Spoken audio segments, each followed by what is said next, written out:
According to the Bible's book of Genesis, all men were corrupted during Noah's time, and God decided to destroy his creation with a great flood. The wickedness of men led to the elimination of all living things on earth. With Noah's faith, God instructed Noah to make an ark out of gopher wood consisting of 3 decks and to build rooms in the ark. The entire ark was to be covered with pitch on the inside and outside, and it had to be 300 cubits long, 50 cubits wide, and 30 cubits high. All kinds of animals and insects were gathered, each according to its kind. 7 pairs of each clean kind of animal, and 1 pair of each unclean kind were brought onto the ark.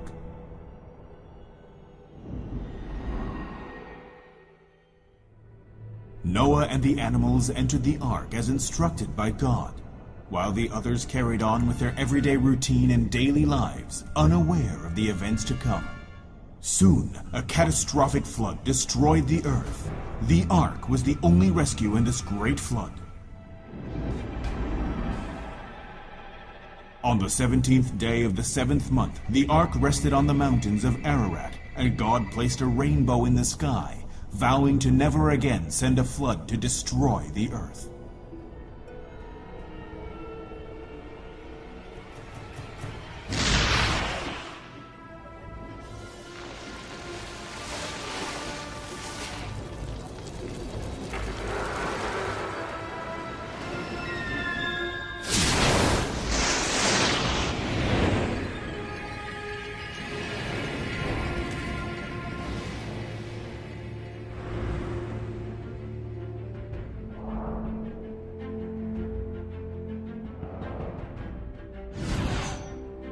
Chapter 1 of the book of Genesis is one of the most mythical chapters in the Bible. God instructs Noah to build an ark.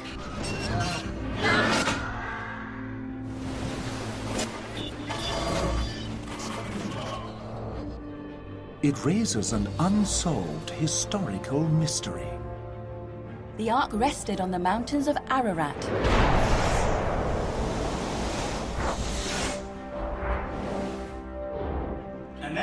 And then we found some ropes.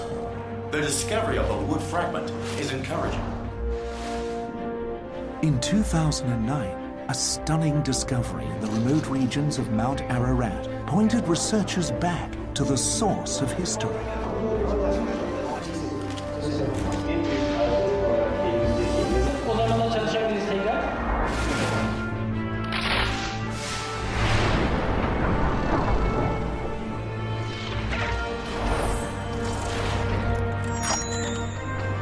If this is not Noah's Ark, then I don't know what it is.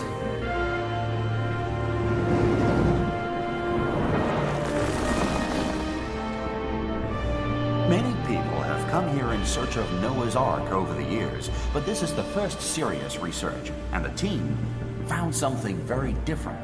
They are the first team to find the wooden structure buried under the ice on Mount Ararat. This is going to be a very serious foundation. A strong base for researchers for a great many years to come. I think all archaeologists will acknowledge that this is something of a completely different level of evidence than anything that's been presented in modern times. The permanent snow line on Mount Ararat is currently located at around 3,900 meters. The wooden structure that was discovered by the research team was quite high up on the mountain, roughly at an altitude of 4,000 meters above sea level. At that height, the temperature is very cold, so the instance of the wooden structure found embedded in volcanic material and preserved in sediment is believed to have diverged from the glacier. Glacial deposits could have preserved the structure as it's buried under the glacier.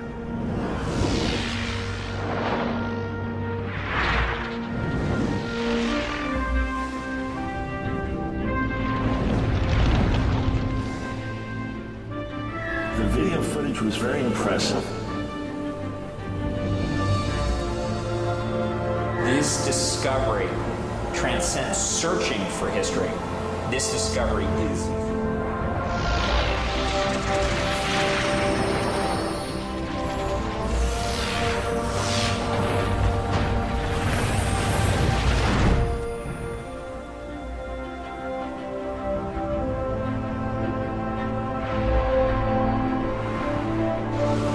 This highly controversial discovery could rewrite the history of mankind. Both the flood and the ark happened during the times of an ancient civilization. They were both a sign and a miracle that God revealed to man. Can we explain a paranormal miracle with scientific explanations? Can we find evidence to support the existence of the ark today?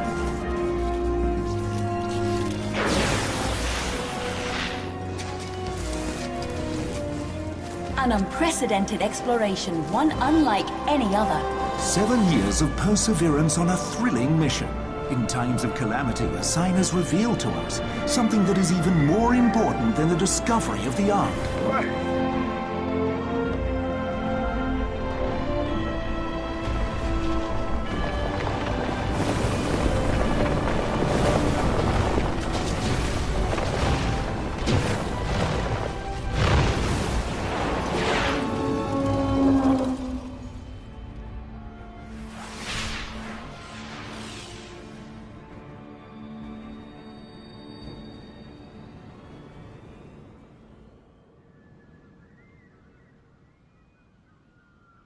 Dobeyazet, a small town located on the border of eastern Turkey, has been regarded as base camp for many Ark explorers throughout the years.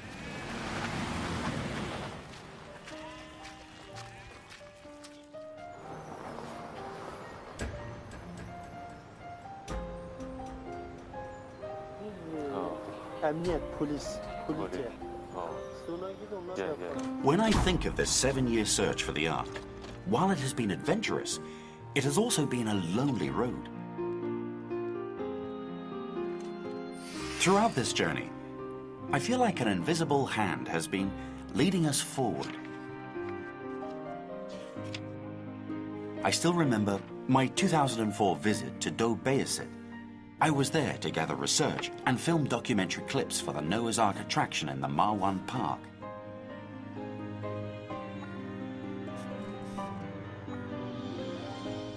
Initially, a group of American scientists had planned quite a large-scale expedition to search for the Ark, and we were going to join them. However, they weren't able to obtain the permits, and we got them instead. Therefore, we went by ourselves. It was on that trip that we came to know Ahmet, also known as Parasit. Ahmet Ertugrul grew up in Dobeyazet. He has been fascinated with the stories of the Ark since he was young. He has climbed up the mountain over 200 times, and he's also the leader of the rescue team.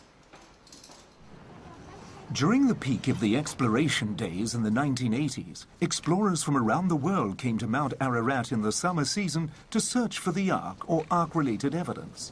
Parasit was their guide, but unbeknownst to them, he was also secretly looking for the Ark himself.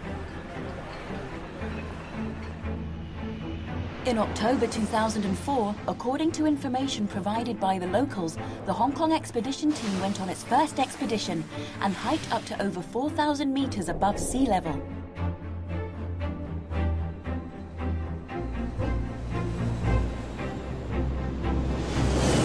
Mount Ararat is a wonderland for many explorers, but underneath the wonder, it's also a tomb. Many people never manage to return home after embarking on their journey in search of the Ark.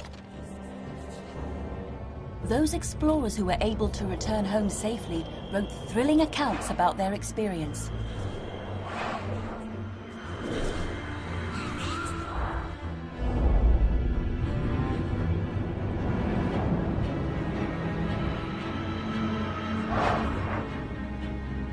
The locals call Mount Ararat the Mountain of Pain, as the area is prone to natural disasters. Earthquakes, avalanches, lightning strikes and snowstorms can happen any time without any warning. The thin air up on the mountain range and its steep cliffs make it a physical and psychological challenge for climbers. Together with the Turkish team, the Hong Kong expedition team climbed up to 4,200 meters above sea level for the first time. The team had to bear with the ill and unpredictable weather and the symptoms of high altitude sickness that the Mountain of Pain brought them.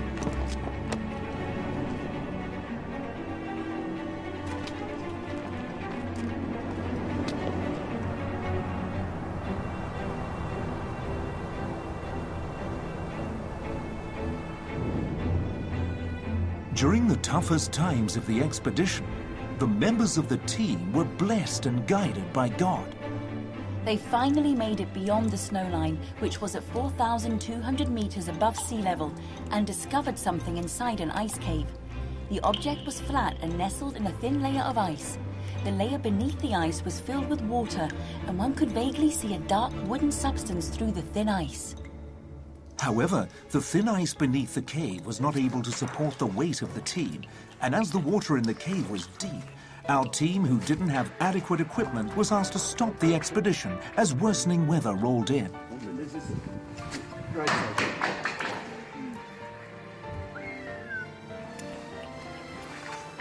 We experienced God's miracle in the mountain. And the things we discovered, the things we filmed there, not only were they exhibited in Marwan Park, but the experiences we had during our search for the Ark also changed the lives of many people when the South Asian tsunami hit the region. However, many people don't believe that Noah's Ark exists. They don't regard it as history. And they disregard the lessons it teaches us. So I always felt that I was fighting this battle by myself. But then, at this juncture, the first person who crossed my path and shared my belief appeared in front of me. The story of a great flood destroying the Earth is told in many cultures. Though the details are slightly different, they do, however, share similar elements, such as God revealing signs. A few people picked up on them. So they knew the flood was coming, and they boarded a life-saving boat with animals and escaped the catastrophe.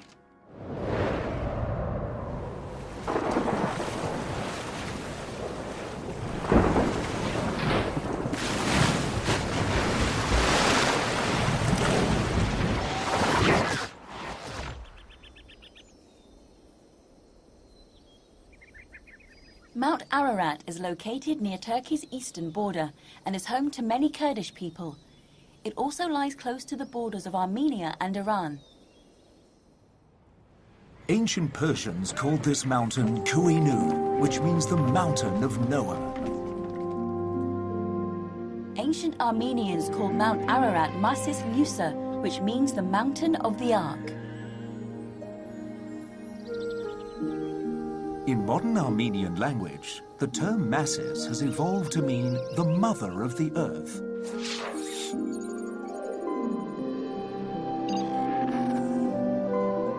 Just 90 kilometers from Mount Ararat lies Nakhchivan in Azerbaijan, previously under Soviet rule. It was called a Pobetarian in the ancient times, which means landing place. And its modern name, Nakhchivan, carries a similar meaning. It means the first place of settlement. The legend of Noah's Ark being on Mount Ararat is different from any other legends or myths about the Great Flood, because these accounts aren't only mentioned in the Bible, but they are also evident in historical text and writings. Since the ancient times from 275 BC to 680, historians from Babylonia, ancient Greece, the Roman Empire, and a Spanish archbishop wrote accounts that mention Noah's Ark resting on Mount Ararat.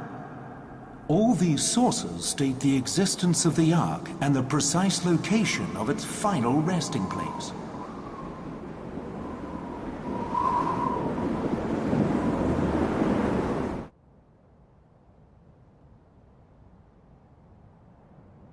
Over hundreds and thousands of years, the silent mountains witnessed the passing footprints of civilizations, empires that rose and fell, terrifying battles, and the shifting of national borders. However, did the more distant history of the Ark leave any traces behind on its soil?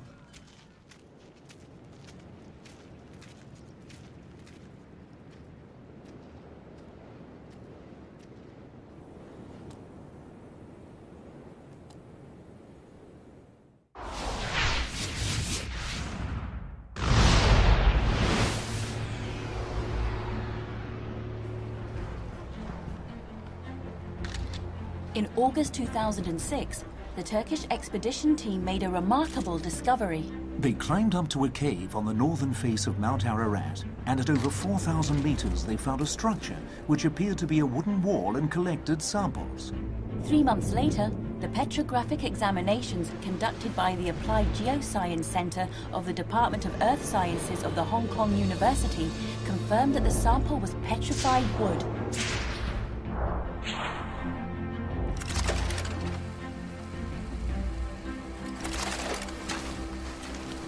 This discovery urged the Chinese expedition team to join forces with Turkish researchers, forming a science expedition team. The members included Andrew Yun and Yuen-Wing Chung from Hong Kong, Turkish archaeologist Dr. Özlem Servik, geologist Dr. Ahmet Özbek, together with an experienced 12-man Turkish expedition team led by Paras Sırt. In February 2007, during midwinter, the team launched their first expedition in the extreme cold and attempted to travel to the expedition site on the mountain. The original 5-day trip was disrupted and delayed many times due to bad weather. However, they kept at it and pushed through. I remember that we were in a snowstorm, a really huge snowstorm, and there was nothing that we could do. But after we started praying, quickly, within a few minutes, something truly incredible happened right before our eyes. I saw the overcast skies over the mountain suddenly become bright and sunny. When we returned, the people at the foot of the mountain told us that the entire city had been hit by a big snowstorm. They described that it was as if there was a big hole in the sky and a big light illuminating the place on the mountain that we were going to. This special praying experience was like a preparation and training for us all, so that we could be prepared for a much bigger miracle.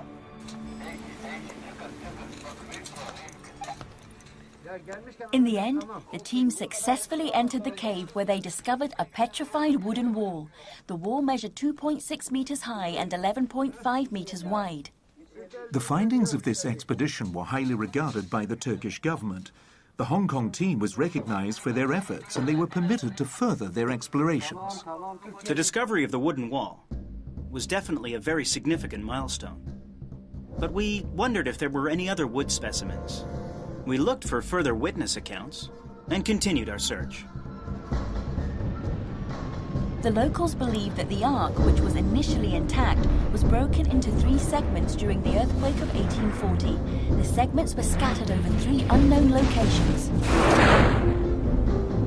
The hidden locations of the lost ark have become targets for many explorers in recent years. For nearly 2 centuries, people have claimed that they had witnessed or even entered a giant man-made wooden structure located on Mount Ararat, and among them there are a few well-known Ark explorers.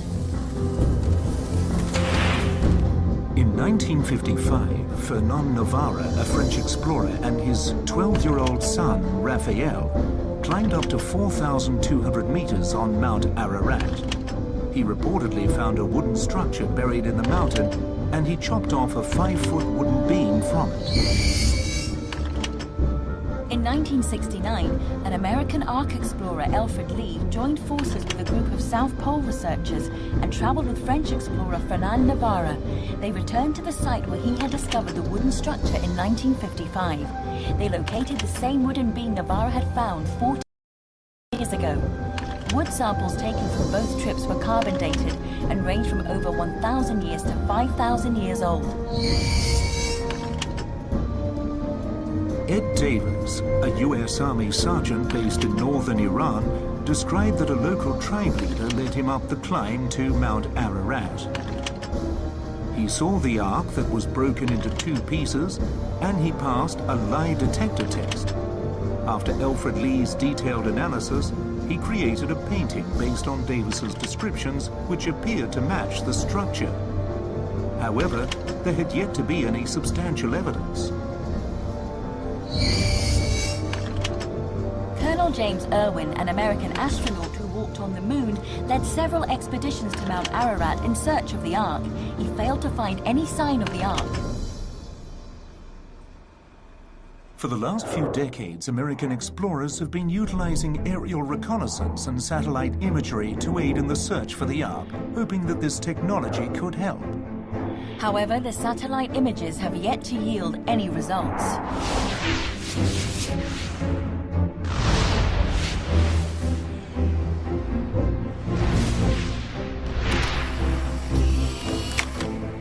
In 2008, Parasut, the leader of the Turkish expedition team, brought stunning news to the Hong Kong team. He had narrowed down the search area according to the information he had gathered and found a giant wooden structure on Mount Ararat at over 4,000 meters above sea level. And he took photographs as evidence.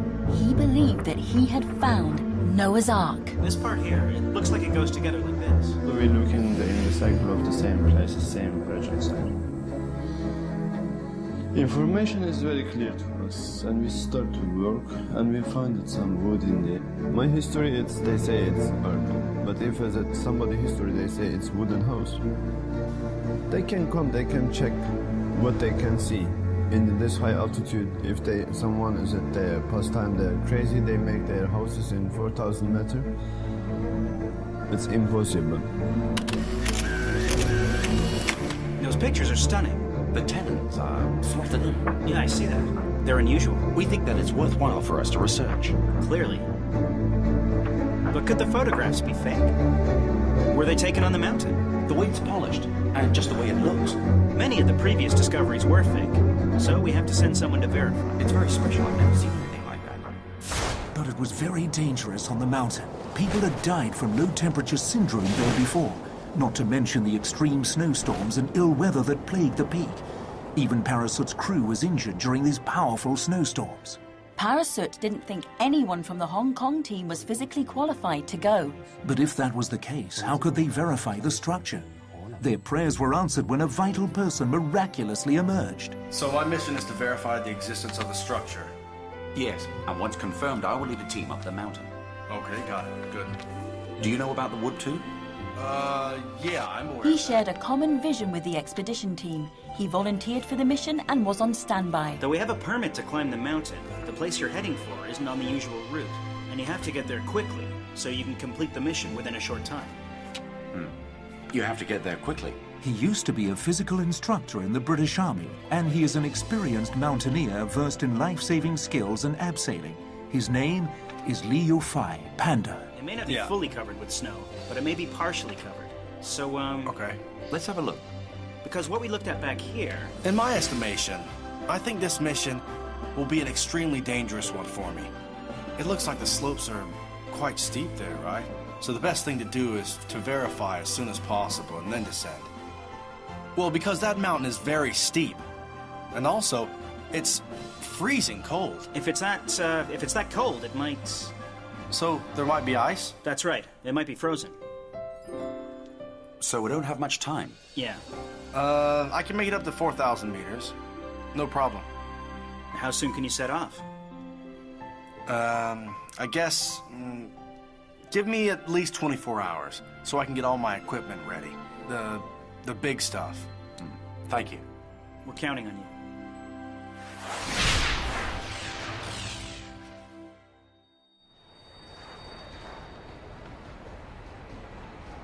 In October 2008, Panda Lee flew to Van, a city in eastern Turkey, from Istanbul. It was his first time in eastern Turkey, and the first thing he encountered was a peaceful protest, which later turned into a bloodbath. A civilian died and over 200 people were injured in Dobeyazit. The entire city was locked down. The expedition was postponed and he was sent to Igdir, a more peaceful city, to wait till the political unrest simmered down. At around 2 p.m., we were informed that the state of emergency had been lifted. So after that announcement, we decided to take our chances and headed straight for the mountain. However, at that time, there were quite a few security checkpoints along the route. We had to travel to the outskirts of Dobeyazit, so it was sunset when we got there, and we had to climb in the dark.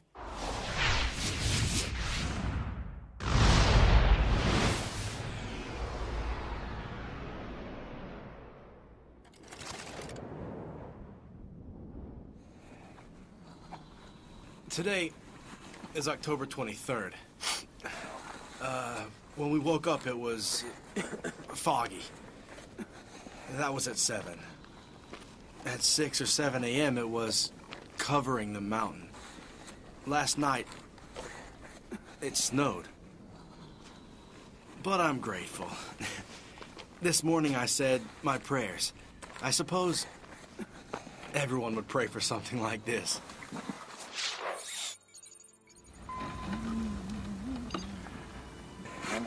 Around 8 a.m., the fog began to disperse. Sunlight beamed through the clouds, and the good weather which the team was hoping for finally came. The team packed up and continued to their ascent up the mountain.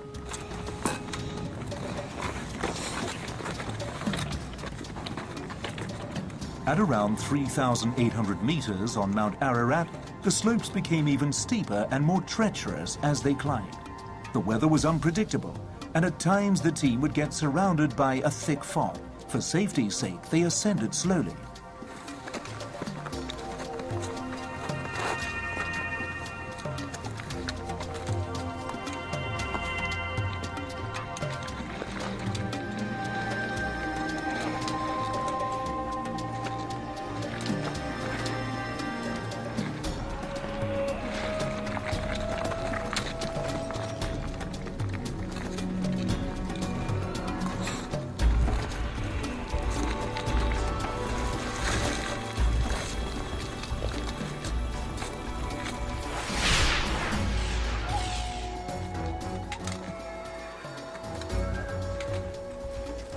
"90 minutes later, they finally arrive at their destination.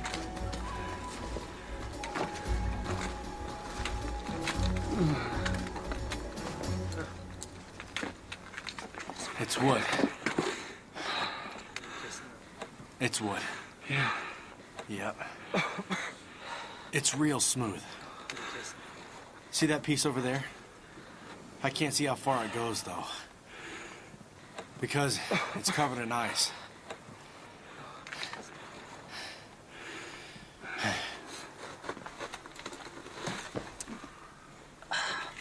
This entire wall is frozen solid. It's covered in ice. It's sealed in ice. You know, I think this whole entire piece here, this whole structure, goes all the way to the bottom because it's got a flat surface. See, you can see it now. The camera's panning across it. Can you see it's flat and smooth? It's beautiful. This is definitely wood. Most definitely.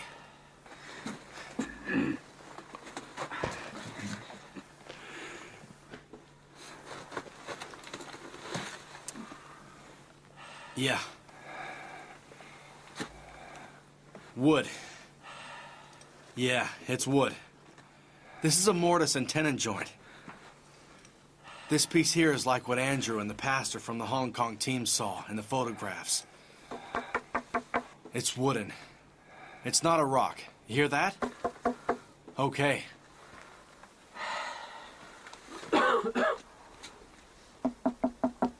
This is hollow. Right here. It's hollow. Judging from the sound, there was certainly a hollow space behind the wooden wall. It's dangerous. When measuring from the mouth of the cave, this wooden structure lay at about 7 meters below the surface. Now I'm going to begin measuring. I'll measure the length of the wooden structure that we can see. I'm pointing at it now.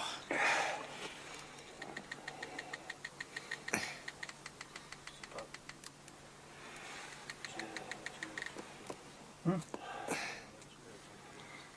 2.32 meters. 2.32 meters. It's that wide here.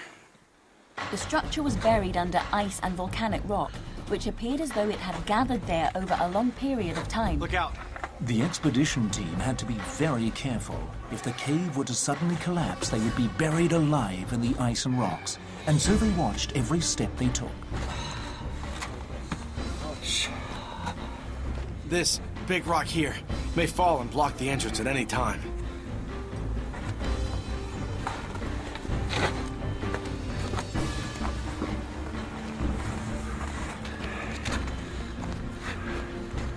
Yeah. After the team had verified the hidden wooden structure, they began digging with a 200-meter radius around the cave to search further.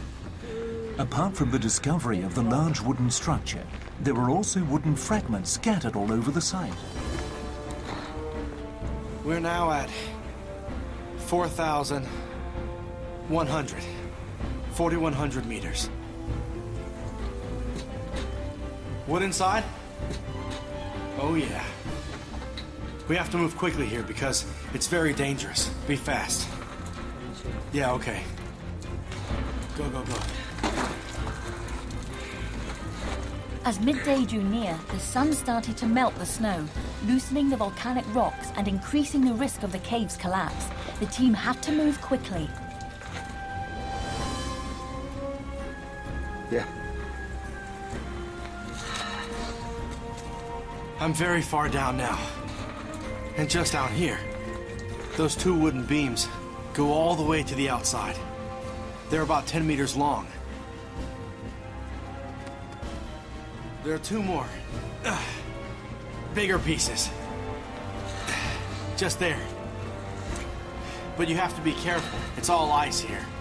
It's slippery, really.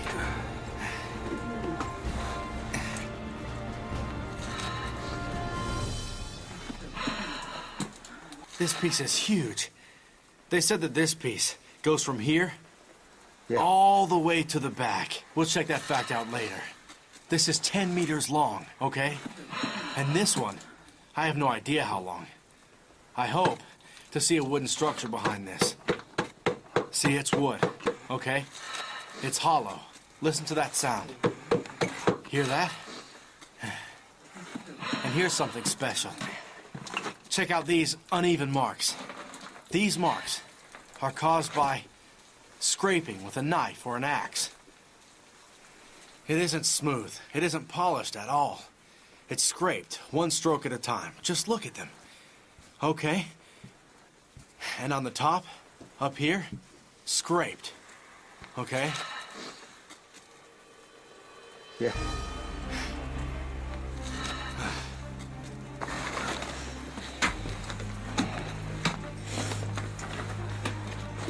We have to leave quickly. The snow is melting. It's very slippery. The sun is out. It's melting the ice. Yes.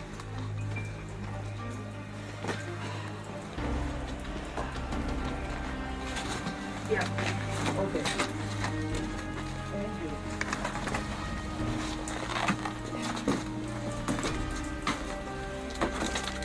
What's to do?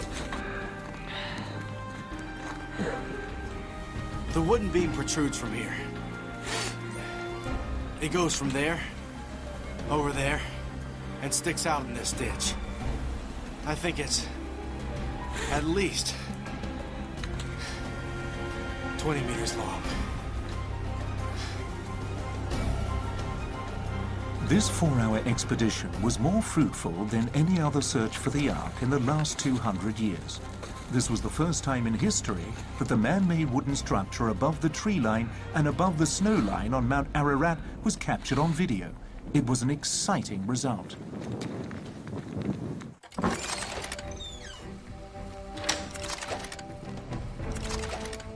The location of the discovery was the most dangerous spot among all the possible sites narrowed down by Parasut at an elevation of over 4,200 meters. Though Panda completed the verification process quickly, his fingers were almost frozen and he nearly fell off the mountain.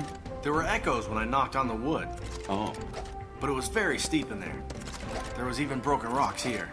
Even an experienced mountaineer considered this a hazardous zone. Considering the danger, would we be facing an impossible mission if we were to return to the site to film and explore even further? His verification is vital to us. It will certainly help to kickstart our next expedition. Because what he saw over there matched the photographs. It's buried in a lot of rocks. How long does it take to form? The thickness of the wooden beams there. The ancient mortise and tenon joint construction technology tells us that it isn't something made in the modern day.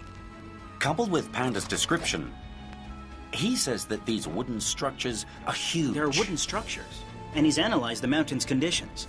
So we're planning a large expedition. Because we believe that what's up there could be Noah's Ark, I know that we're going to face a large amount of pressure and many challenges in this journey. To ascend to 4,000 meters, we must prepare ourselves. So we'll need to have a rope here, and this part is tricky. This is something that's extremely risky. We need cold weather clothing and mountaineering gear. We must take the risk. This expedition is something in which we know that we might sacrifice our very lives. Because we have to film. We have to film convincing evidence with our cameras. We must show something that has never been revealed before. We must go for it, take the risk, and accomplish this historical expedition. So to everyone who is willing to take that risk with us, they will have to be very well prepared, including saying prayers. No way, it's dead in there.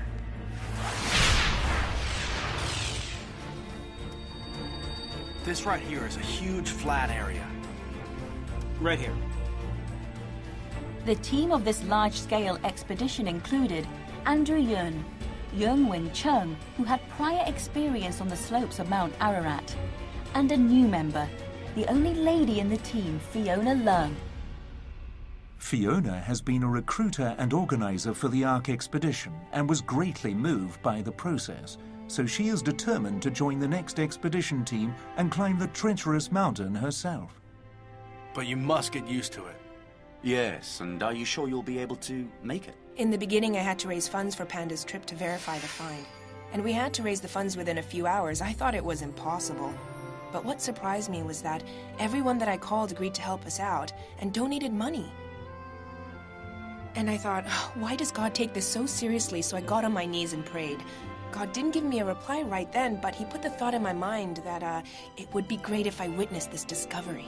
So the mountain is like 5,000 meters high, and we're here somewhere? You may suffer from headaches. Yeah. So, I'm quite worried for Fiona. Can she manage?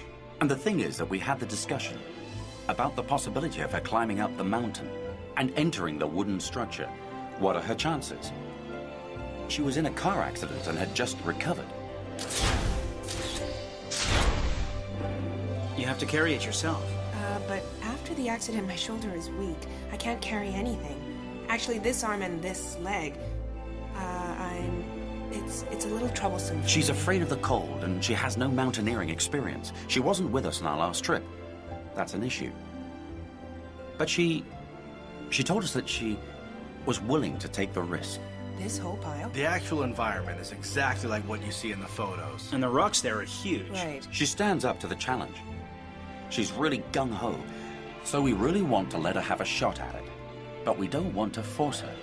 It's 20 degrees below zero there. However, if she succeeds on this mission, she will be the first female explorer to ever to enter the wooden structure on Mount Ararat. A helicopter? Well, the terrain is uneven and rocky. Do I really have to use my body to support myself as I climb? But I've been thinking about my crash. God was watching. He was watching over me. I believe that he will watch over me on my journey this time. You have to pick a direction and keep climbing. Find a path for yourself. So, then, these rocks are all over. When you take a step, you'll never know which one of them is steady. Is that right? No, you won't know. That's right. If this is the only chance to go on this expedition, a lot of planning is required and everything needs to be precisely calculated. Constrained by their insufficient budget, the expedition team equipped itself with the best equipment they could afford. We considered transporting our team with a helicopter, but the airflow from those blades would further loosen the volcanic rocks, which is more dangerous. Inviting some scientists to join us. Right. But because of the danger, we weren't able to ensure their safety. Okay, done. We have rounded up our supporters around the globe so that they can pray for us at certain designated times. Some people may think that we are just a small organization searching for something no one may believe in.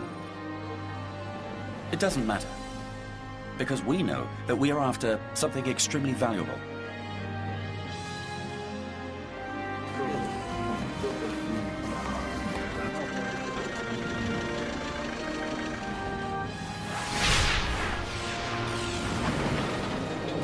The expedition team stepped foot in Turkey once again and advanced to Mount Ararat snowline, which was over 4,000 meters above sea level.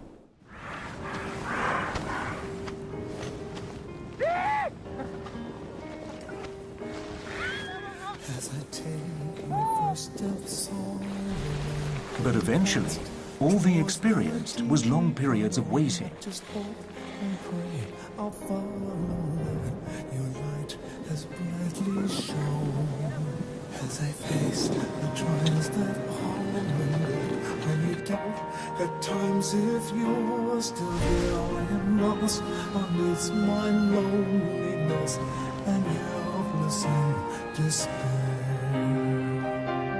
Please send me a sign of hope.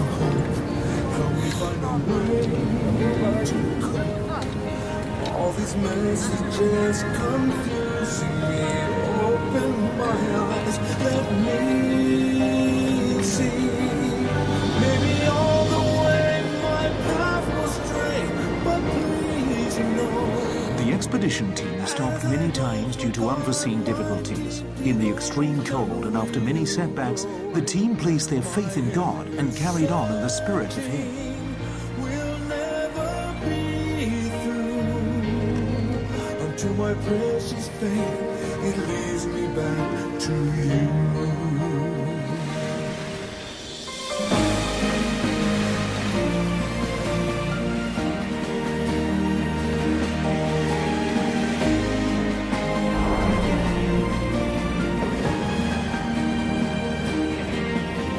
They fell and stood up again.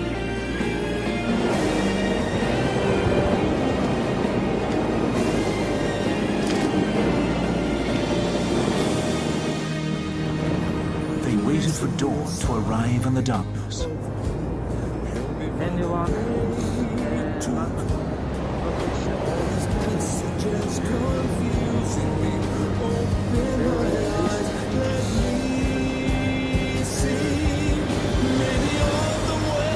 They waited for good weather to come, but they failed to accomplish their goal.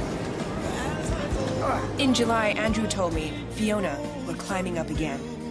I didn't want to go, I was scared. Because, my last experience showed me that it was really dangerous up there. I was afraid, I didn't want to go. I didn't even want to say any prayers. I didn't want God to touch my heart again. But after a while, I prayed to Him. And I was before Him.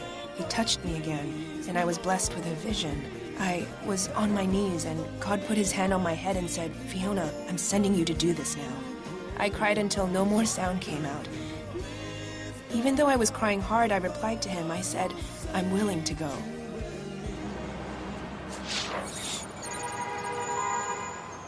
In October 2009, the Hong Kong team joined the Turkish team and prepared themselves to climb Mount Ararat once more.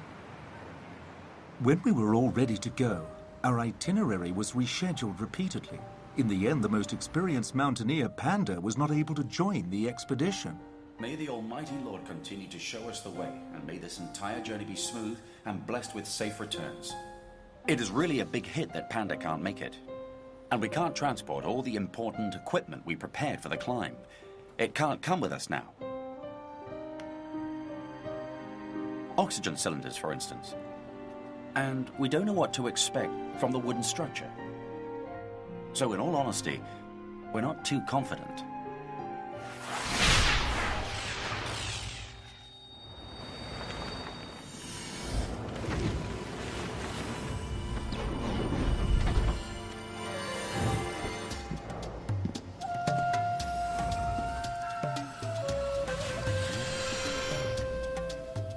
The journey up the mountain was a trial of faith and a test of willpower. Last night, I was just feeling really bad. And I was thinking, I can't feel dizzy because if I do, I'll have to climb back down. But how could I climb in the dark? What am I gonna do? I was afraid. Actually, I was scared. But I wasn't, like, terrified or anything. I just wonder what I'm going to do. How can I make 3,800 meters? How can I get to 4,200 meters? It's impossible. The ascent was delayed and disrupted time and again by the unpredictable weather. Having no clue what the mountain would throw at them, the bond between team members was on the verge of breakdown.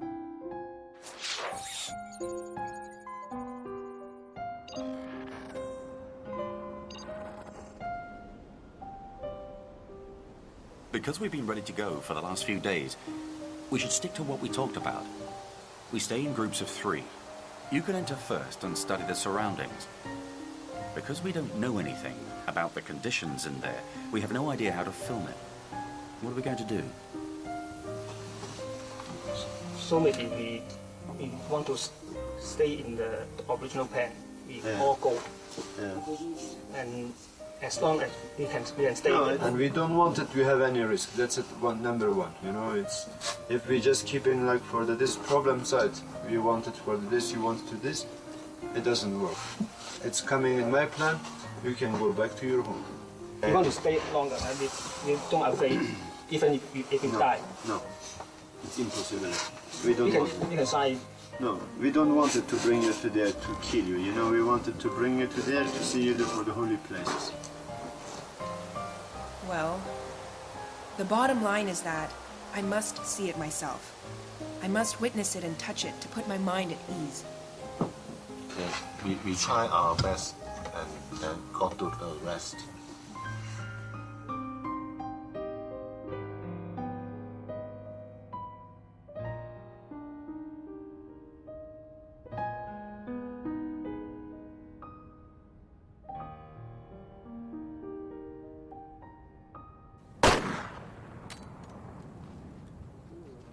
Early the next morning, the Turkish team went first to the camp located at 4,000 meters to scout out the location. The Hong Kong team stayed behind at the 2,800-meter campsite and waited for a good time to set off.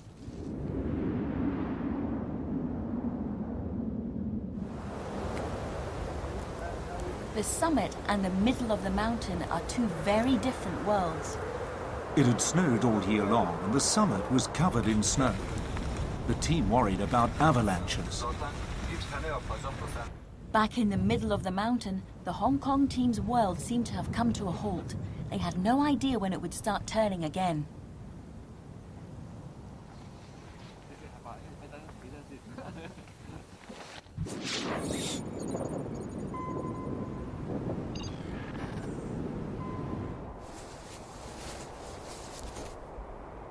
Chung, you know what I think?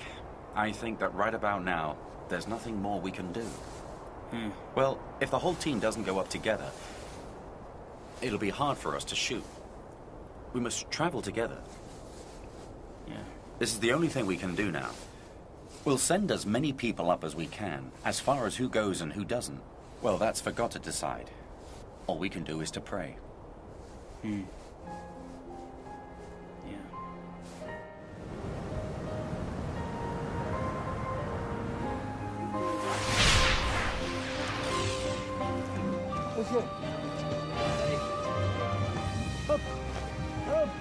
They waited till the next morning until they were informed that they could start.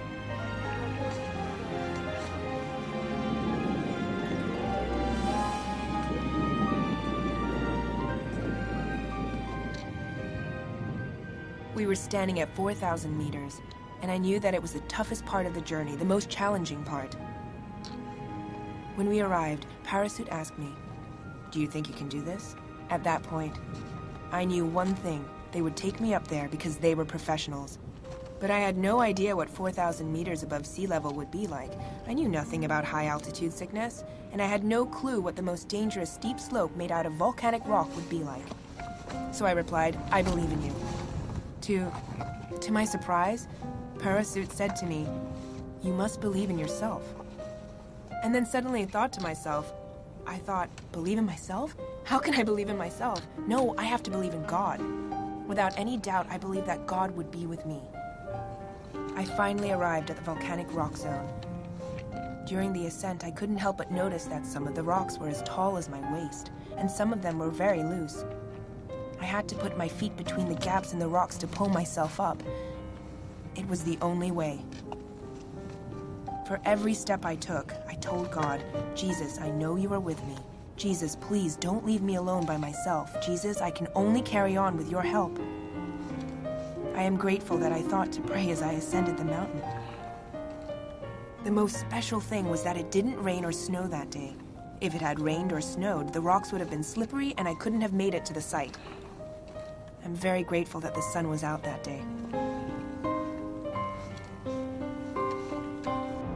That's our destination. After this next stretch, we shall be there. It was as if the path was never meant to be walked on. It was covered with volcanic rocks, and the slopes were steep. Once before, Panda had said that the area was dangerous, and he almost tripped and fell. So I said to God, I said to him, "My Lord, this is such a treacherous path. I have no idea how you're going to lead us to safety upon the mountain, especially Fiona." But it never occurred to me once that it would be me who would accidentally trip over a volcanic rock and slip down the mountain. I slid for about 2 to 3 meters. At that moment, my mind went blank. I was saying in my heart, "Oh Lord, please save me." Very quickly, someone ran down to rescue me, and I pulled myself back up as hard as I could. After a while, Andrew climbed back up. But just when I thought it was safe to move on again, I suddenly heard people shouting in the front. I had no clue what was going on. Everyone was nervous.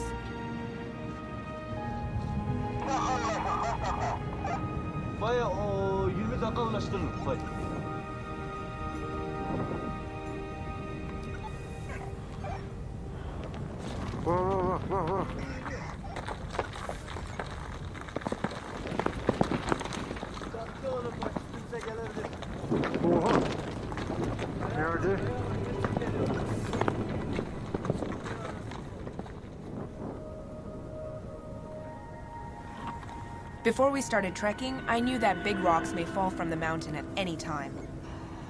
Some of the rocks I saw were as big as a bowling ball, and they rolled down from the top.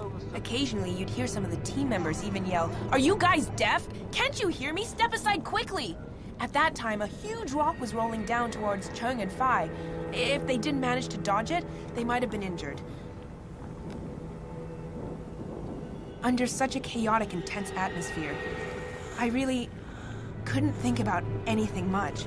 I had to climb up the slopes, and I had vertigo. I could only focus on my feet in front of me, one step at a time, and climb up slowly. When I arrived at a very steep slope, I was out of breath and out of energy. I could only carry on moving forward as others pushed me from the back.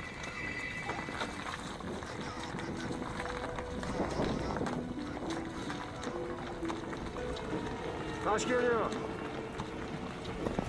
Taş geliyor.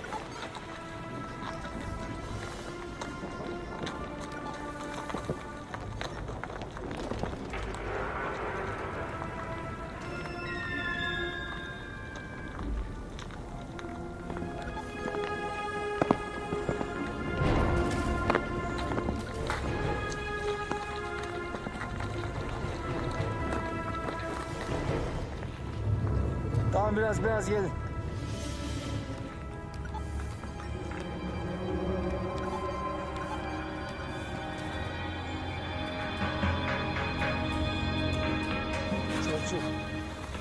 Çok. Bak geliyor.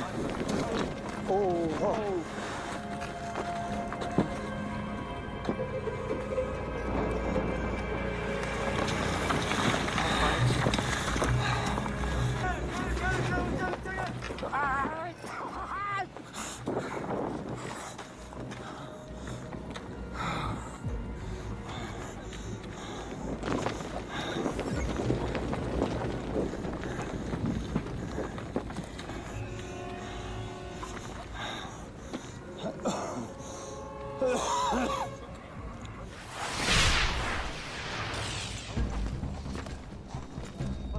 The team finally made it to the location of the wooden structure safely. Okay. Okay. Thank you, Lord.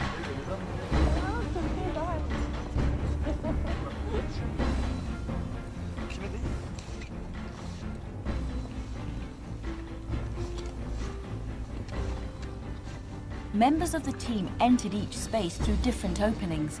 These spaces ranged from 3 meters to over 10 meters in the ground. They were buried in ice and volcanic rocks. When the team mastered the rough location of the wooden structure, they made their way in through these pre-dark narrow passages.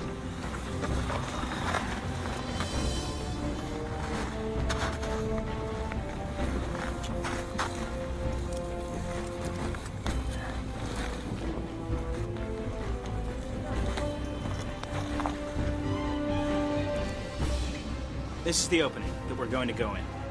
Many loose rocks are rolling down from the top. The opening is very small. Only one person can go in.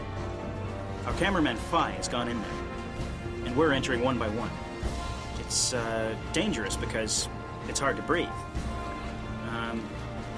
We can't take any big gear in with us.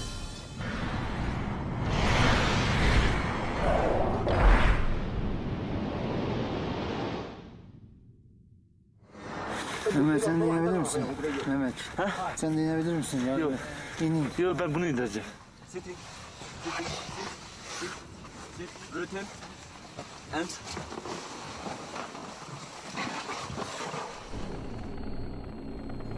From a very narrow opening, the team got in to observe the inside. It was a huge and mysterious space. Buraya tut. This. Wood. Wood. This. Also wood. Okay. This. Also wood. Turn the okay. Location. Down. You see location.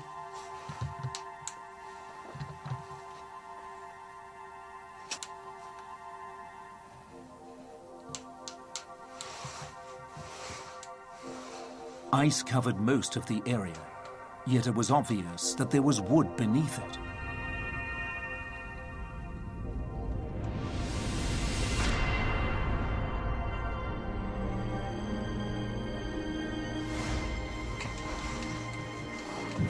Bottom kalsın burada. I'm going in now.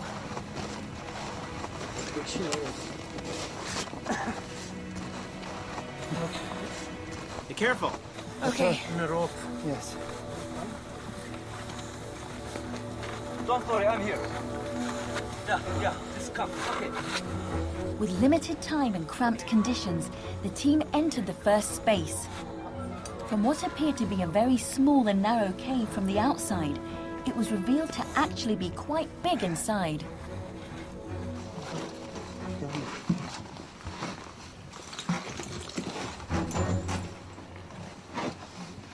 Yeah.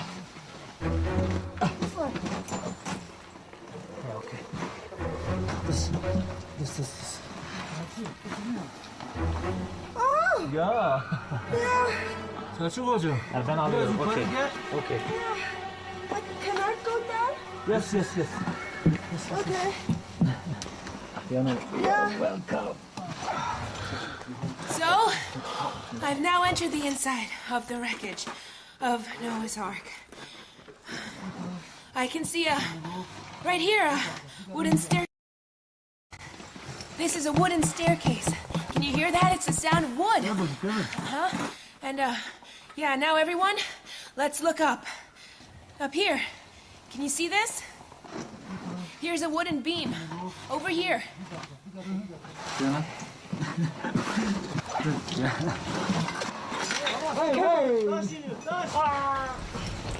Can you see it? It's around 2 to 3 meters long. Yeah. Okay. Okay. Yes. This piece here is wood sealed in ice. You can see the wood in here. See that? Okay.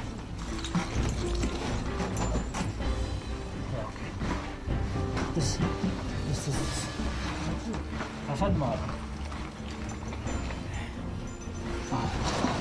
The air is thin in here. I have difficulty breathing. And I'm surrounded by wood.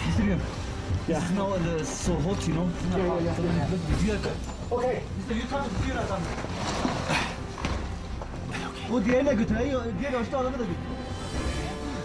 I finally set foot on the steps.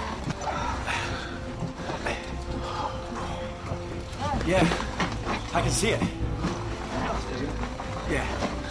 Huh? This is ice. I can see wooden walls on both sides. But is the floor also made of wood as well? Hey, turn it off, turn it off, turn it off. I can see that the surrounding structure is wooden. Can you let me see the inside? I can't see it clearly. Shine your light around. Bring your light. Let's go look over. This is a mortise and tenon joint.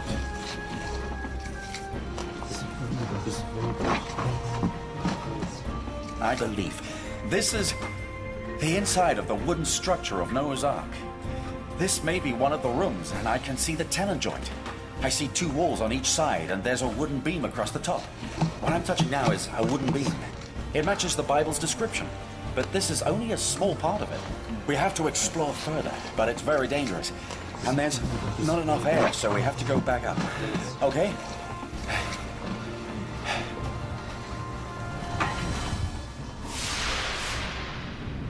The space the Hong Kong team entered had a wooden beam across the top, and there were 7 wooden pegs on the beam.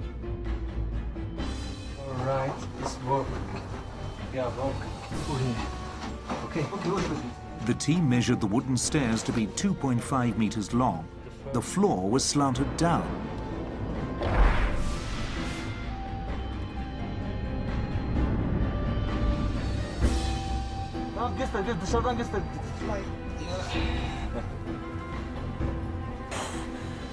The team observed that the walls were made of wood. They were about 4 meters high and completely sealed in ice.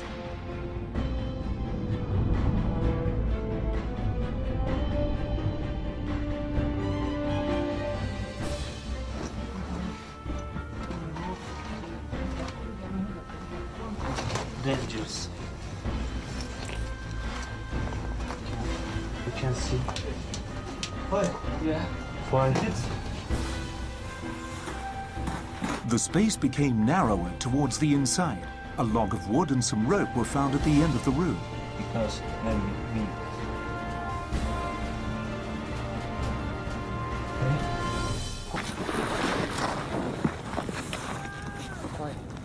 The wooden structure was located in a hazardous area. Volcanic rocks kept rolling down the slope. Since the passages into the structure were dug by hand, they might collapse any time. Therefore, part of the crew remained outside to keep watch, as the entire team might have to evacuate immediately if necessary.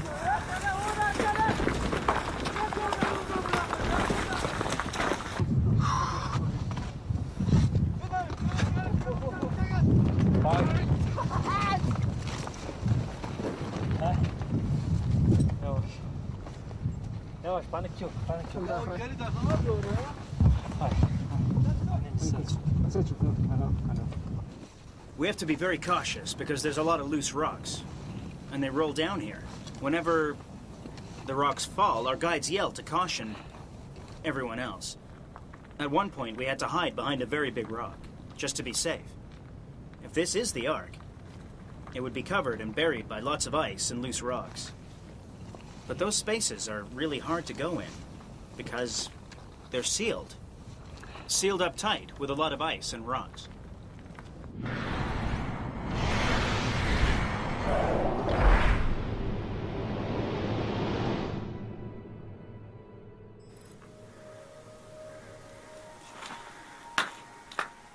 The team had to enter another space by abseiling down into it. The team who went first helped break the ice which sealed the entrance. They found that the air inside was stale, and there was a strange smell emitting from within, which caused irritation to the respiratory system and skin, resulting in a possible infection. Therefore, the team put on protective clothing before they entered.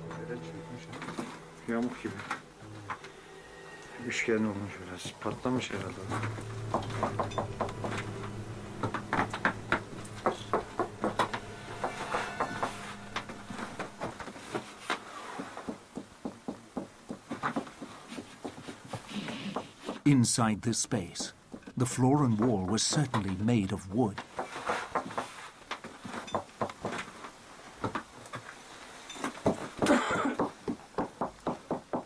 The knocks they made sounded hollow.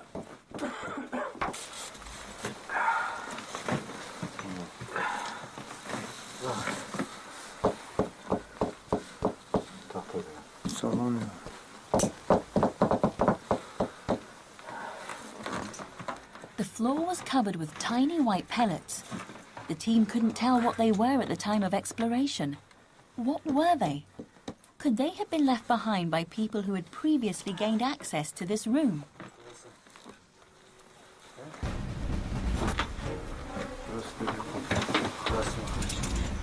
There was a tiny door on one of the walls, which was roughly 1 meter tall, and a horrible smell emitted from behind that door. The smell could signal the presence of poisonous gas, and since the door couldn't be opened, the team dared not advance any further into the structure because of too many uncertainties.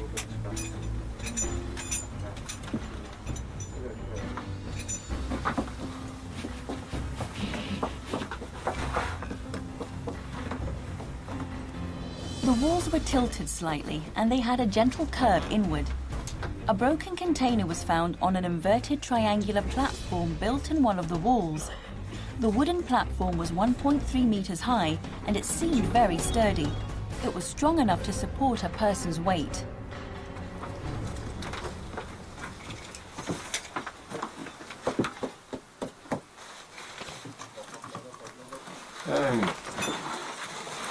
This space was 5 meters high, 2 meters long, and 2 meters wide. Primary tests done on the wooden specimen showed that the wood discovered was around 5,000 years old. But was the structure that the expedition team entered an ancient boat as indicated in the folklore of the local people? If it was an ancient boat, could it be the Noah's Ark mentioned in the Bible?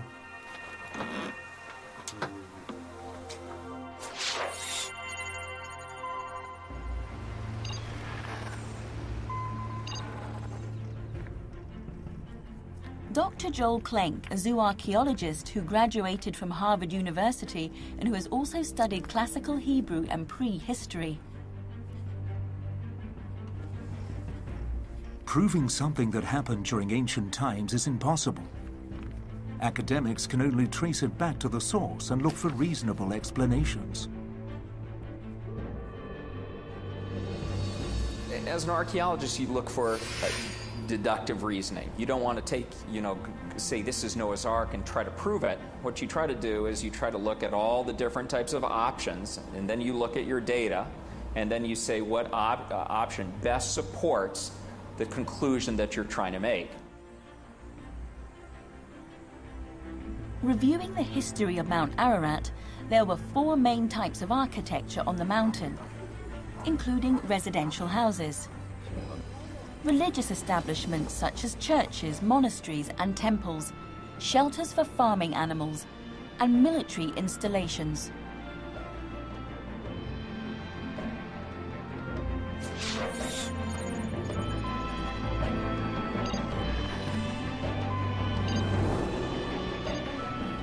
An archaeologist who specializes in the mountainous zones of Mount Ararat in eastern Turkey, Professor Oktay Belli, is familiar with the locals' history and cultures over the last few thousand years.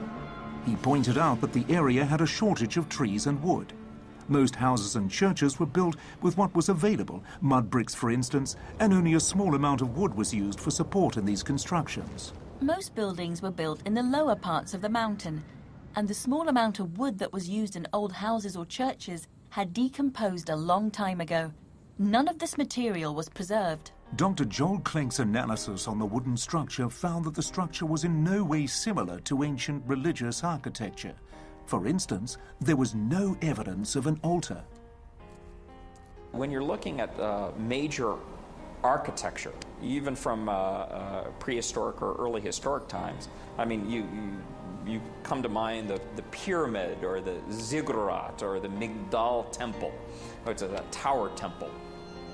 And all of these have very wide bases, and then as you get closer and closer to the top, it becomes narrower and narrower and narrower. Here you have the very reverse. You have a very wide structure at the top, and as you get as you get deeper into the structure contracts toward the center. Now, this is this does not go along with a theory of a major temple. Today, the residents of Mount Ararat still lead a semi-nomadic life. They camp and live on the mountain during summer, and they return to their village during the winter. Dr. Clink also opined that in the history of mankind, shepherds would not have gone through so much labor to construct such an elaborate structure just to confine their animals.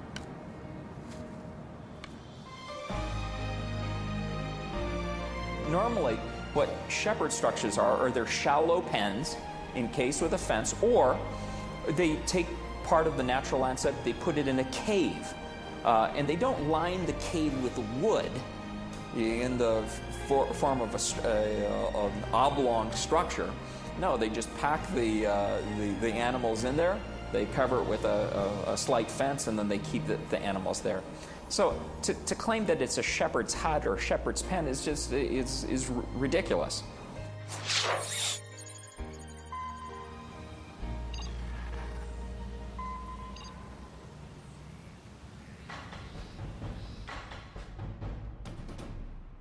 Rex Geisler is an Ark researcher based in America. In recent years, he collaborated with the Department of Archaeology and the Ataturk University in Turkey to research on ancient pottery and fossil specimens gathered on Mount Ararat. The goal of his research was to find out whether the migration route was related to Noah and the Great Flood. The reality is that no wooden structures have ever been found or documented well on Mount Ararat, to my knowledge. And so whether it be a Turkish military installation, an Armenian earlier on installation, a Russian installation, there's been really no wooden structure. Mount Ararat was once a highly sought-after territory. During World War I, the mountain was divided among three major nations: Turkey, Russia, and Armenia. The Russian government once constructed a railway on Mount Ararat. Ties used for construction were removed by the villagers.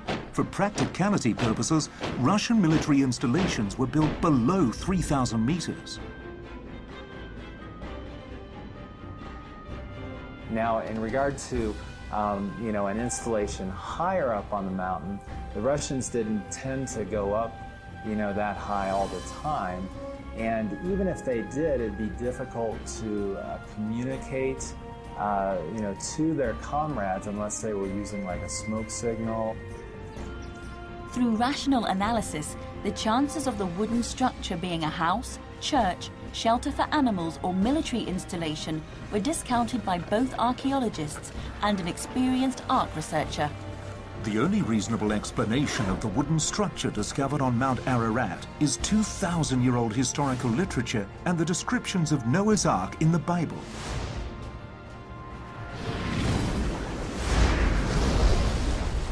I don't see another good explanation as to how it could happen, why it would happen, the logic of getting that much wood up that high. So to me, there's a big positive question mark for the first time. Could this be it? And thus far, in my own mind, rolling this around, thinking about it rationally, I don't have a better explanation. The expedition team went into other spaces and made another stunning discovery. Altın boş mu? Evet. Fazla gitme, gel. 3 of the spaces were linked together. The team climbed into a tunnel which measured about half a person tall and entered the wooden structure. This space was buried deep in the ground. Since the inside of the space had slanting floors, the team had to use ropes to help them move around.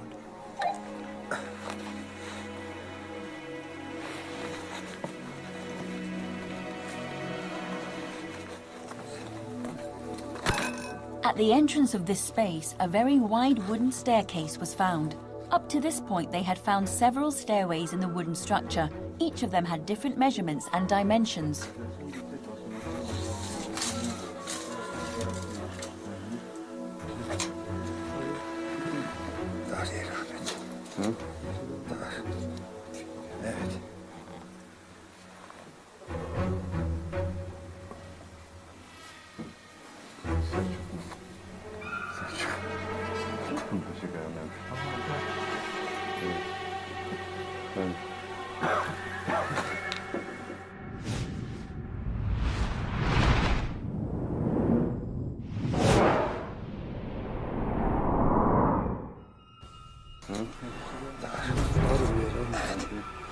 The wood found in this space was rougher than in other parts, and it seemed to be more worn out.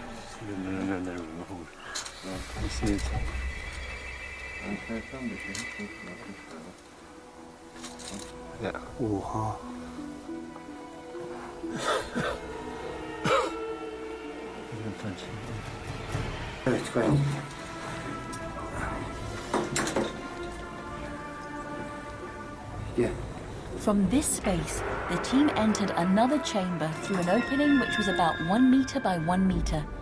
The door sill was quite high, so the team had to carefully step over it to enter.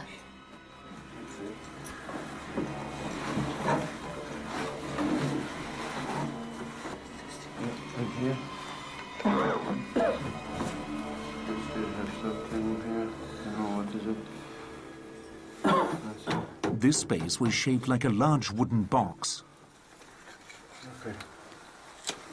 Okay, we have to move. No. That's it.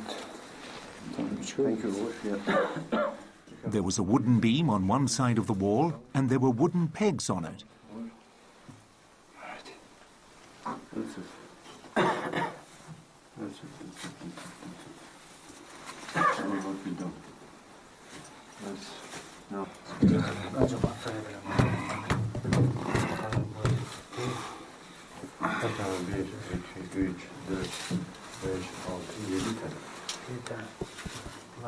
What happened is 7. 7 pages. 1, 2, 3, 4, 6, 7. That's okay. Now we have to look for how many meters. Okay. Now we look between them. Wait a moment, Sergio. This point?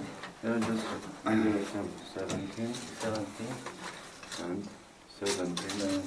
It's interesting, huh?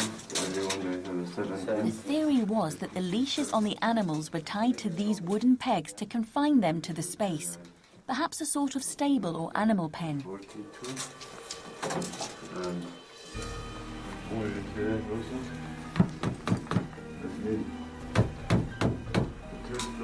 The walls in this space, the ceiling and floor, were made of wood.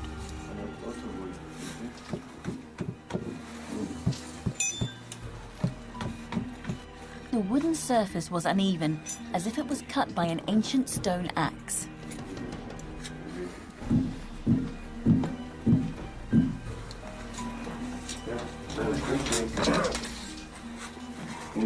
Said 2, 1, 2. Okay, 2, 1, 2. See? Okay. This is the highness. This.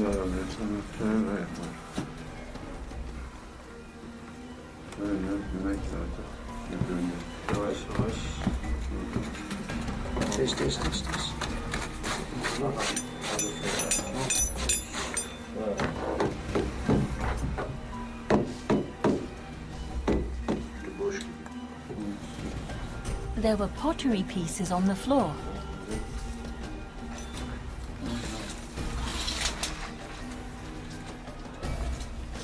There were shelves on the wall. Maybe for animals.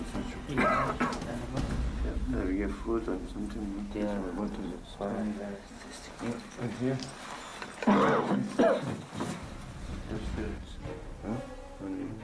Another room was found linked to this space, and there was a tiny window near the top. The wooden structure seemed to stretch beyond the room.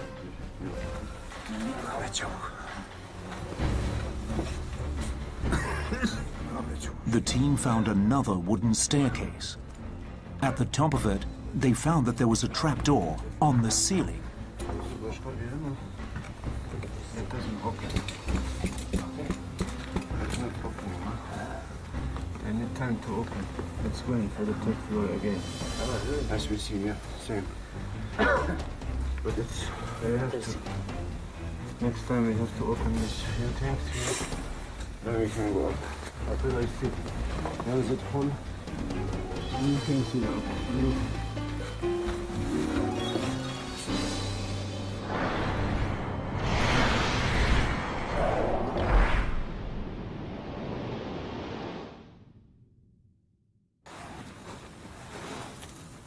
The expedition team also returned to the wooden structure in which Panda first verified the discovery 1 year ago. Yeah, slow, slow. Slow.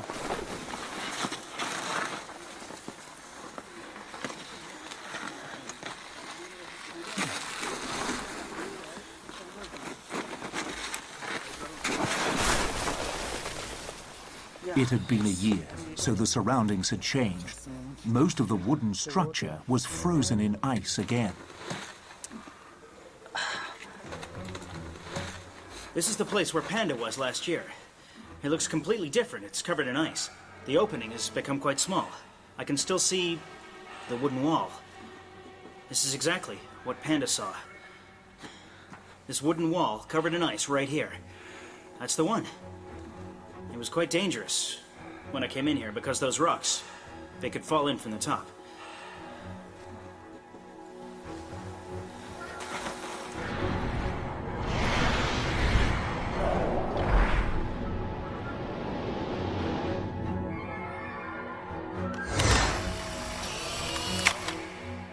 And the last space discovered was only seen in a photograph taken by the Turkish expedition team during their expedition in July 2008. Since they were unable to ensure the safety of their team, they did not take the unnecessary risk to explore the structure any further.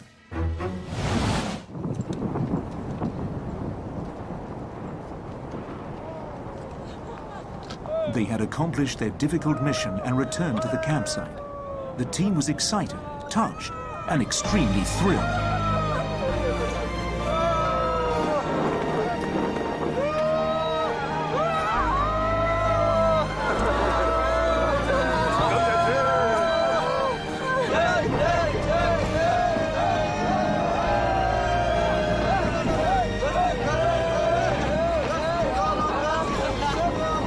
On the journey up the mountain, we pushed ourselves way beyond our limit.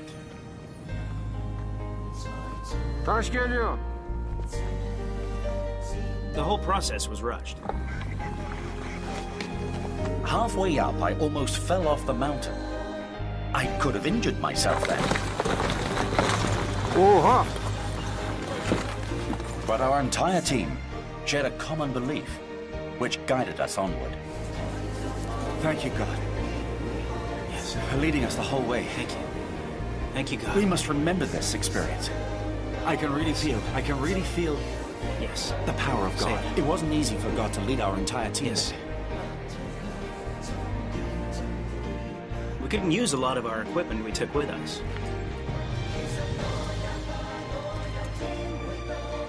But at least the filming went smoothly. You're really super. Good work, Fiona. Fiona, I really mean it. I just didn't expect. I didn't think you'd make it. I really didn't think that. Look at you. You made it. I didn't think you would walk down that wooden staircase. When I saw the wooden staircase, I was like, whoa, why is there a staircase? I never thought of seeing that there. But for me, coming back was harder. On the way back, I was told that I had to leave because of the falling rocks. You had to stay behind. I was so scared. I'm fine. And the rocks, they just kept rolling. I was so worried. I'm fine. I didn't stop. Really? The moment I found out that you had to stay behind, I was worried. I was okay. But when you joined us again, I couldn't help it. I had to hug you.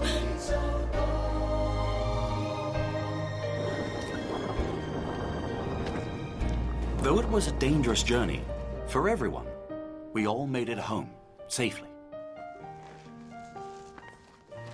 The most touching thing of this expedition was not only the fact that the team managed to enter the wooden structure above the snowline on Mount Ararat. The most touching thing was that the entire team managed to return safely.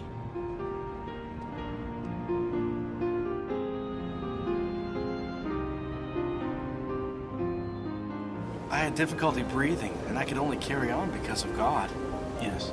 I read a book yesterday which said that it doesn't matter what we go through. What matters is that God is always with us. See, this struck me as relevant.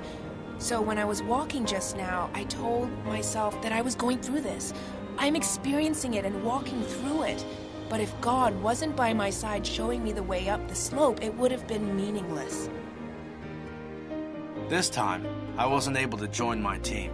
I just couldn't help them. But I was worried about them. During these few days here in Hong Kong, my mother passed on. I was able to do my duties as a son. Then I left again for Turkey. This incident had shown me that the Lord had made special arrangements.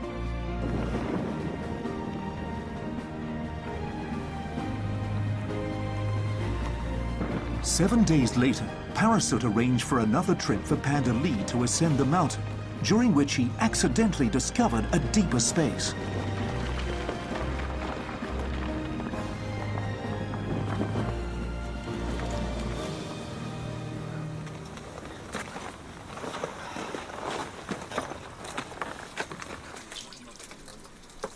He abseiled into the ice-sealed room and chiseled through the ice layer, confirming that the structure beneath the ice was wooden.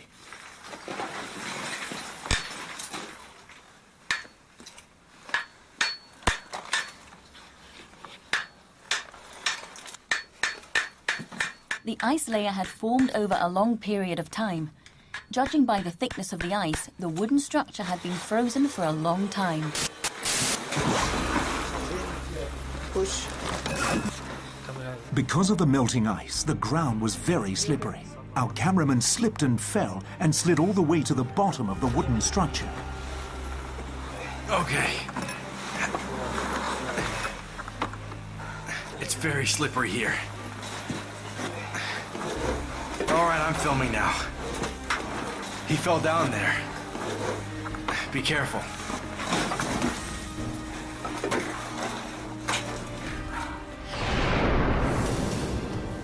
When one of the other team members went over to help the cameraman up, Panda took the opportunity to move towards the end of the structure.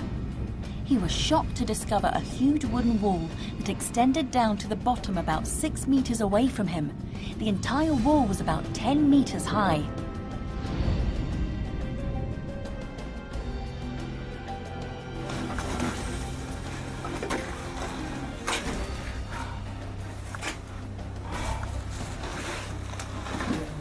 The incidental discovery of this space is very crucial for us.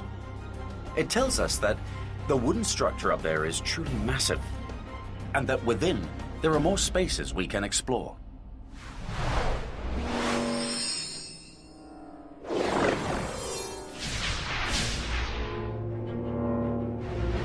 In order to solve the biggest mystery in the history of mankind, the expedition team climbed beyond 4,000 meters above sea level and discovered a giant wooden structure.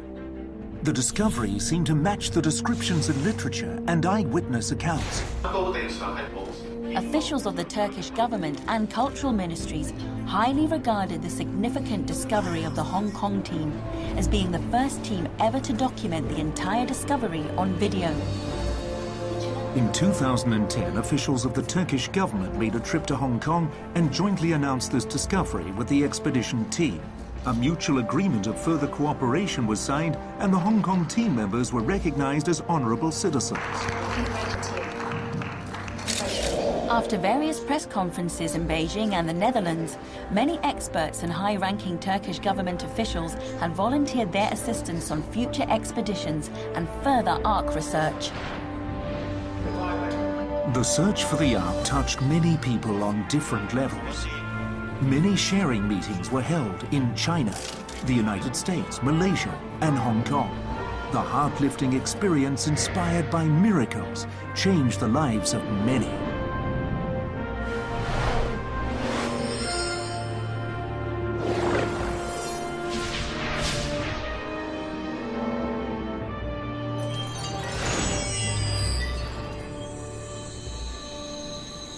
According to the Bible, all men were corrupted during Noah's time. The earth was filled with violence, and Noah was the only righteous man. God decided to destroy the world by sending a great flood and instructed Noah to build an ark out of gopher wood.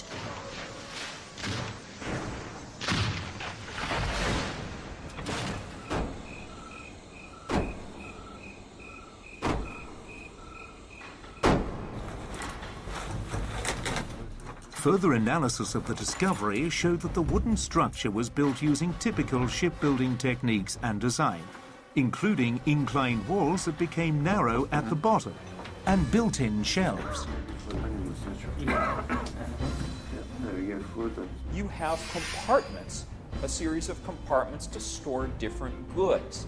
And this is entirely consistent, the evidence that you present is entirely consistent with a ship, some sort of vessel, maritime vessel. But what I saw in the film footage in no way contradicted what the Bible says in description of the ark, and in fact, I would say visually is in line with what the Bible says about the ark.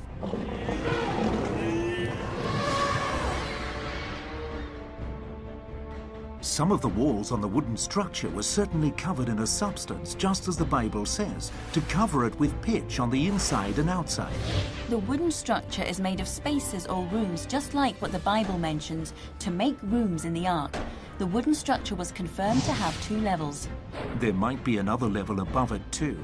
It fits the descriptions in the Bible with lower, second, and third stories. Wooden beams and 7 wooden pegs were found, to which the leashes of animals could have been tied to. Just like descriptions in the Bible, God instructed Noah to board the ark with his family and animals, of which there must be 7 pairs of each clean kind of animal.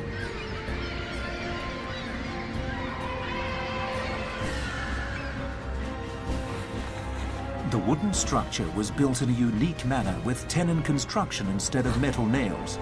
All wooden staircases were made from logs, which displayed the ancient building technique and carpentry.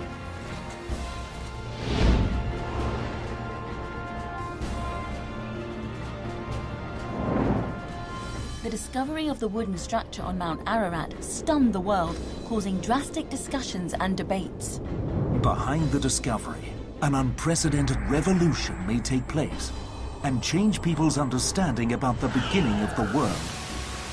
A discovery that may connect the past, the present, and the future.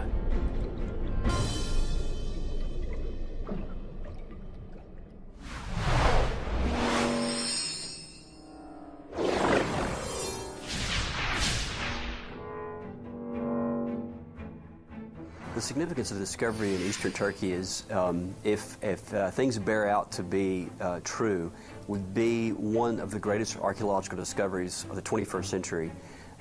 Just an extraordinary find and a treasure trove for science, for history, for paleontology, for geology, and not just for Christianity, but also for Judaism, for the Hebrew Bible, and also in the Quran as well.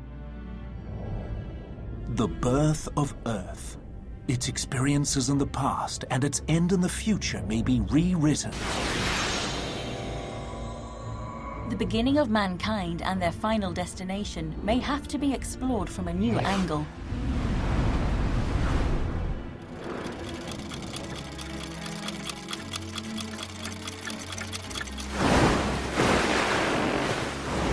If the wooden structure on Mount Ararat were the ark which saved Noah's family and all the animals on Earth, and the accounts recorded in the Bible's book of Genesis was true, then script dictating the creation of Earth and end of days was already revealed by God a long time ago and recorded in this ancient scripture.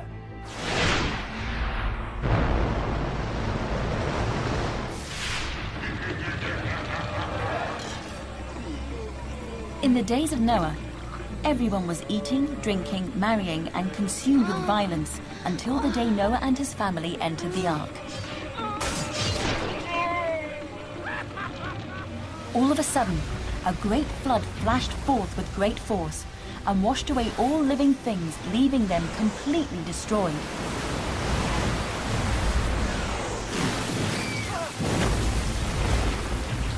On Noah's 600th birthday, on the 17th day of the 2nd month, All fountains of the great deep were broken up, and the rain was upon the earth. It continued for 40 days and nights. The flood began. The water rose until all mountains were covered. All mountains disappeared from the horizons. The ark sailed in the endless water.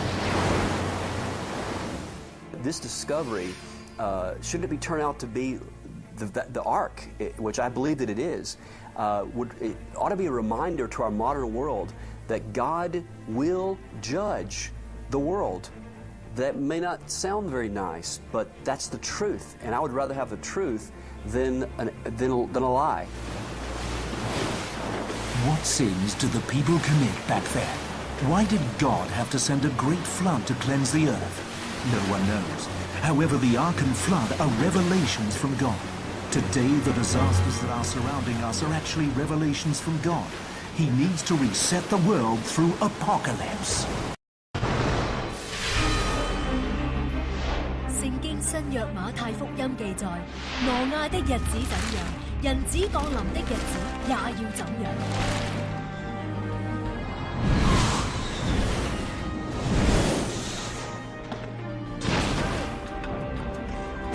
聖經嘅預言已經有超過90%應驗，未應驗嘅會點樣發生？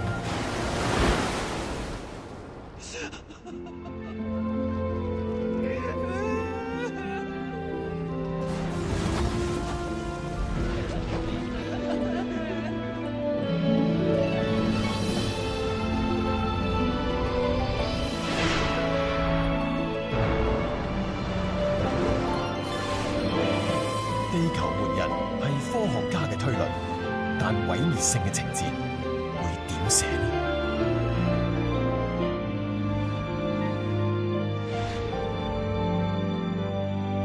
雲裏還有一絲曙光，同伴願你拋開驚慌，仇敵別趁機發狂，活世之中應當珍惜對方，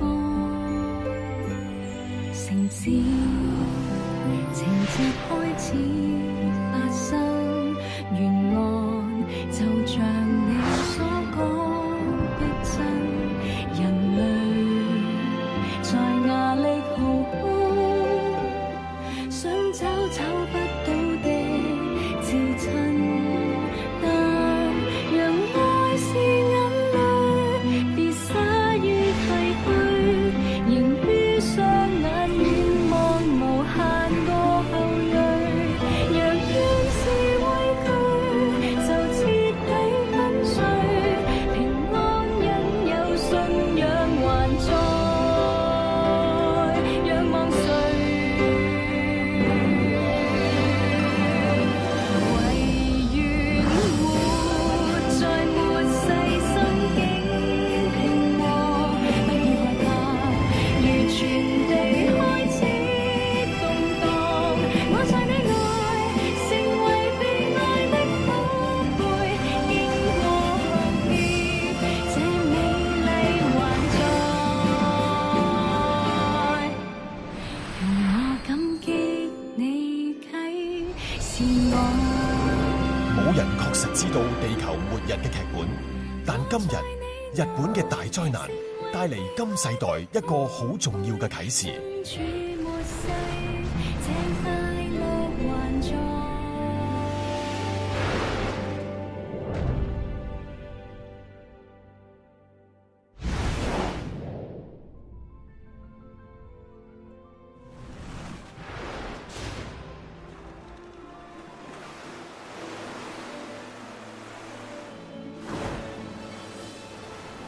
日本面對如此巨大嘅突發性浩劫，縱然有再多嘅教育同心理預備，甚至建設高防備最堅固嘅世界第一防波堤，一切嘅預警亦無法令文明喺災難中逃脫。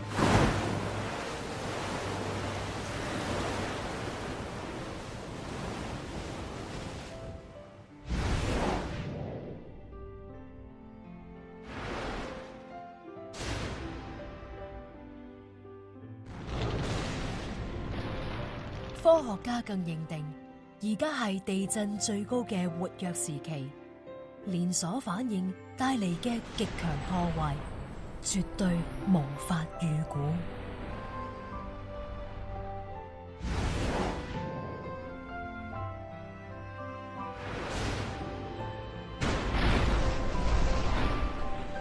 地震、海嘯導致核電廠高危設施爆發核輻射洩漏，史無前例嘅複合性災難，污染全球生態，前所未有嘅災難，猶如一次世界末日嘅預演。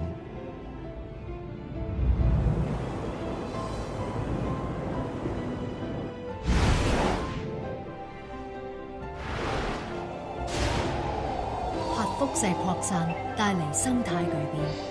食物鏈大危機令全球恐慌。今日人要逃離原本繁榮安穩嘅城市。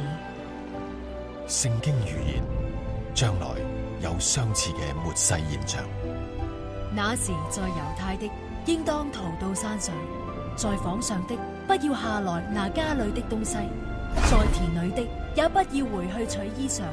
當那些日子，懷孕的和奶孩子的有禍了。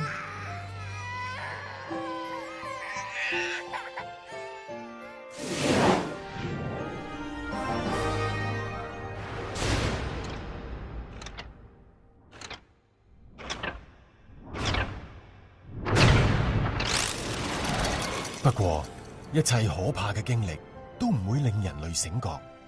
核電廠遍佈全地，人類禍端將地球推向絕境。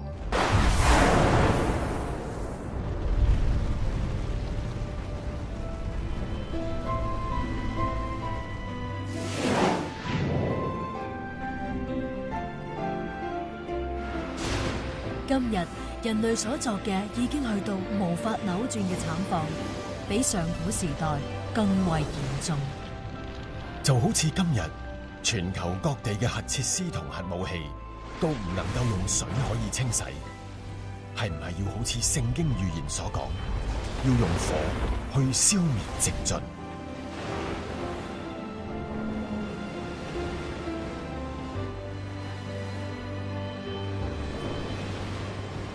昔日挪亞一家因為信靠上帝，藉着方舟從墮落被毀嘅世界之中得到救贖。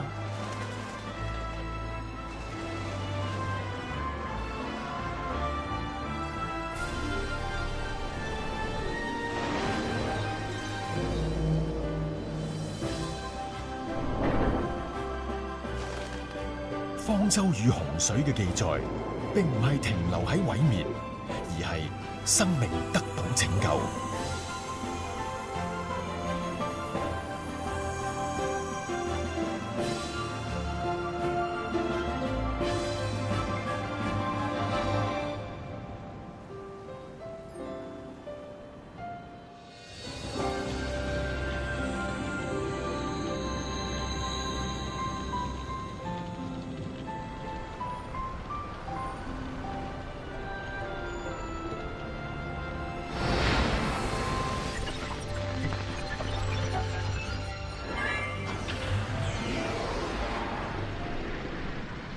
聖經裏邊所講挪亞的日子，災難係會不知不覺間發生。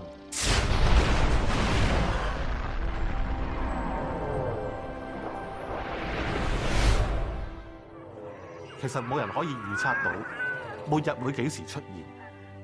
不過生命總有限期，人生總有洪水。喺過去7年探索方舟嘅經歷裏面，我哋唔單止知道咧，方舟係昔日嘅拯救，而且喺我哋最艱難、最危險嘅時候，我哋靠住祈禱，可以真真實實咁經歷到耶穌基督嘅保護同埋引導。今日我哋面對大大小小嘅危難，亦都可以得到耶穌基督最大嘅幫助。